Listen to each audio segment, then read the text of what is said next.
As escolas de samba surgiram no Rio de Janeiro na década de 1920 e foi a partir de 1932 que surgiram as competições entre as escolas de samba promovidas pelos jornais, pelas rádios da época.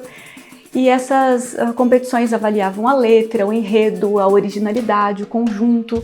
E isso tudo revela também essas intenções de controlar as temáticas apresentadas pelos sambistas. O Tradição Samba começou em 1985, né? Na verdade, começou realmente aqui nesse quintal, né? Nós reunimos alguns amigos para fazer um samba. E aí depois surgiu a ideia da gente formar um grupo daquelas rodas de samba que a gente fazia. A gente surgiu a ideia de formar um grupo para sair no carnaval. Naquela época o carnaval era muito prestigiado aqui em São José. Tínhamos grandes blocos, né, de carnaval, então nós resolvemos formar um bloco. A diferença é que, em relação aos outros, apesar de ser um bloco pequeno, nós formamos um bloco com a bateria, né? Mas nós tínhamos assim também aquele lado que a gente sempre preservou de mostrar um pouco da cultura assim de uma maneira séria, descontraída, mas uma cultura mostrando um pouco do que é a cultura do negro.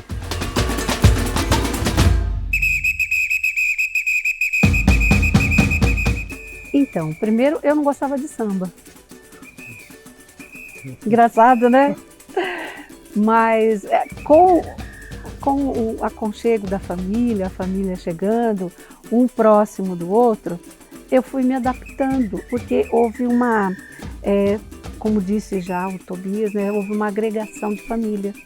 Então a nossa família ficou muito agregada, ficou muito mais chegada um do outro.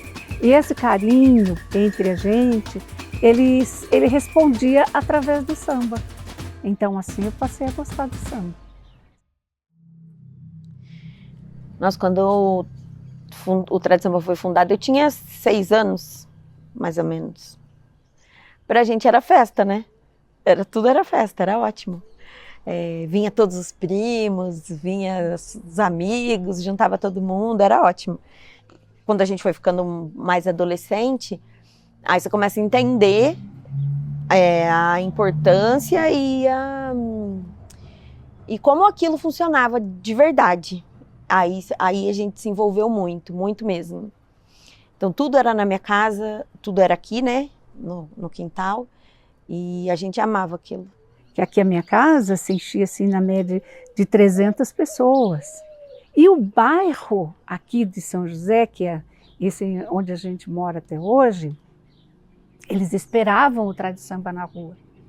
Parava tudo. A Avenida 9 de Julho ficava lotada esperando, todo mundo ali na rua, na calçada, esperando o Tradição Samba descer.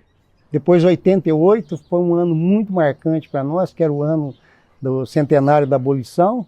Então nós resolvemos caprichar um pouco mais e tal. Nessas alturas o grupo já estava bem maior, né? Nós tínhamos aí quase 200 pessoas participando. E então foi o ano que nós ganhamos pela primeira vez o carnaval, né? Como um bloco, Tradição Samba ganhou pela primeira vez. Aí depois nós acostumamos, né? Foi muito bom. Então cada ano que passava a gente sempre tinha um enredo, né? Uma história que a gente defendia. Eu acho que é muito importante, a gente também servia como uma maneira de mostrar as histórias, né? Então a gente pegava um tema, desenvolvia esse tema, né? Que é o que a gente chama de enredos, né?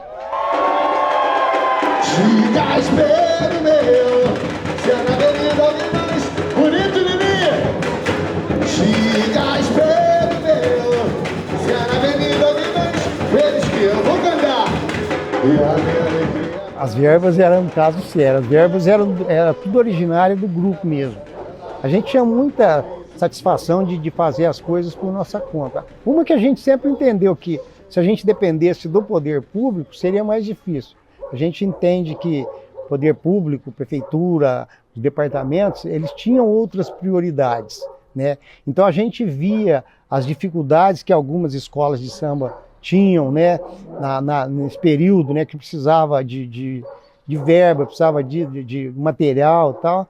Então nós resolvemos desde o início a gente fazer o nosso trabalho. Então a gente fazia a rifa, fazia bingo, fazia muito jantar, almoço beneficente, essas coisas assim, quer dizer, em benefício do Tradisamba, é evidente. O pessoal nosso mesmo começava a trabalhar nas fantasias, né? Confeccionar as fantasias, então a costura era feita aqui, tinha alguns amigos também que tinham experiência em trabalho de sapato, sapatilha, essas coisas, então era feito aqui também, então virava uma oficina de trabalho aqui no fundo, né? Por mais que ao longo do tempo os sambistas tenham precisado lidar com as muitas transformações que vieram desse processo de espetacularização que tomou conta dos desfiles das escolas de samba, o projeto de branqueamento das expressões culturais e musicais afro-brasileiras fracassou, porque o samba ele segue nos seus enredos e nos seus desfiles reverenciando os orixás, celebrando os heróis da sua luta, registrando em samba os grandes eventos da sua história. Aqui em casa a gente sempre foi muito consciente do que a gente era, da nossa cor, de como a gente cresceu, tudo a gente teve plena noção, mas falar que tocava no carnaval já era estranho, né? Ah, eu desfilo no carnaval, já não era visto com olhos tão bons assim. O Tradisamba sempre foi muito organizado, mas mesmo assim, né? Onde tem preto envolvido, às vezes não é muito bem visto. Como o Tradisamba também, como um trabalho social, que era uma maneira de mostrar a cultura do negro de uma forma descontraída, evidentemente, mas assim, mostrando que a gente sabia fazer as coisas sérias, né?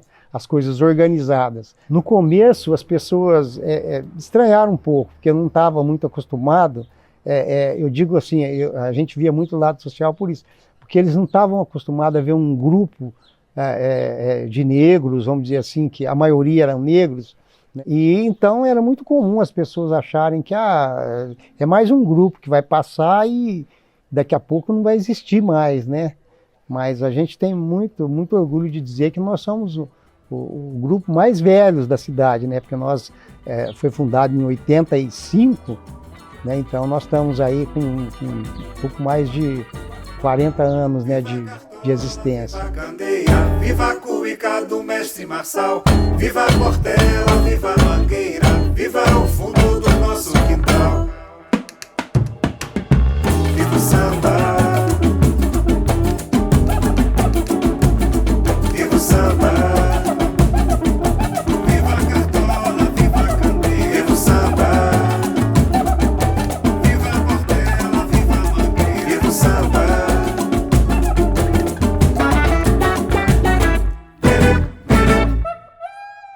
O samba aqui em São José, ele se tornou assim um marco muito forte naquela época, em alguns anos, né?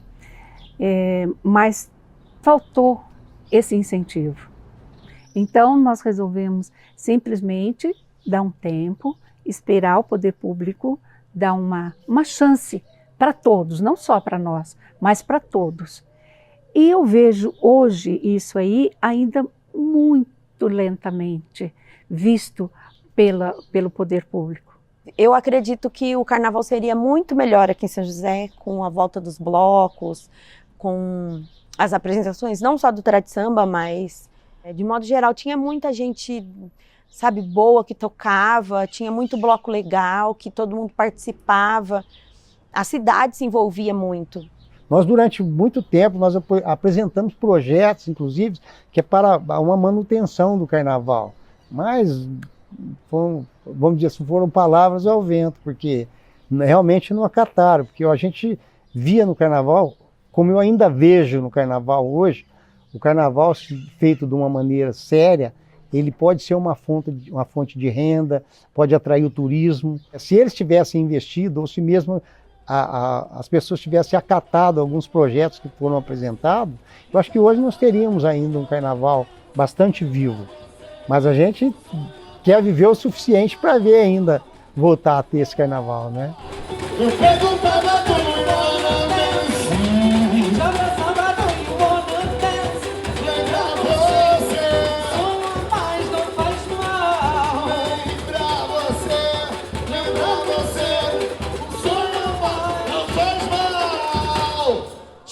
A partir do momento que o carnaval parou mesmo na cidade, então nós diminuímos o grupo, nós procuramos assim dar uma formação diferente, né?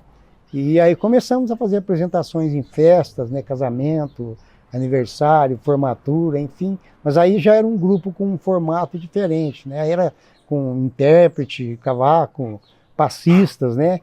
Então é da forma que existe até hoje, né? Que a gente procura fazer isso também com o objetivo de não parar completamente, né? Hoje a gente está com um grupo menor, mas todo mundo que está no grupo hoje é muito comprometido. E no carnaval aqui em São José eu acho um pouco mais difícil, né? Por conta do que se transformou o carnaval. Aqui já não tem mais o mesmo espírito que tinha antigamente. Então acho mais complicado voltar a ser o que era antes.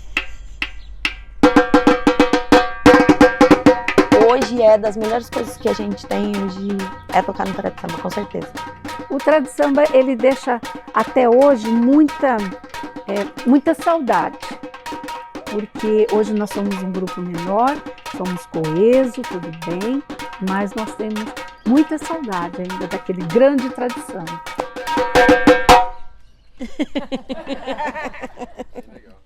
Legal.